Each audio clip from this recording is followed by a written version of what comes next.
Saudi আরবের মানুষের একটা নিয়ম নীতি ভালো। সৌদি আরবে মনে করো তোমাকে বেতন দিয়ে কলা না দেখ, বেতন ভাড়া কলা না বাড়াক, তারপরেও কিন্তু তোমার পর্যাপ্ত পরিমাণে কিন্তু খাবার দেয়। এই দেশে খাবার নিয়ে এরা মনে করো কোনো ধরনের কেউ বলতে পারবে না যে সৌদিরা আমাদেরকে খাবার দেয় নাই।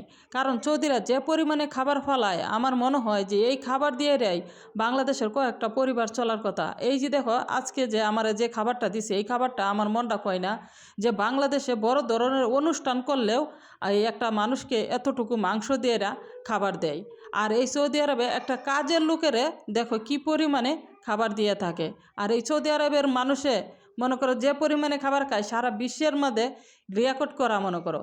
কারণ যে উটগুলো মনে করো যে ফ্রাই করে একটা আমান উট দিয়ে এরা মনে করো চারে কিনারটা বৈশারে যেভাবে খায়, কোনো রাষ্ট্রের মধ্যে এরকম খাবার খায় না।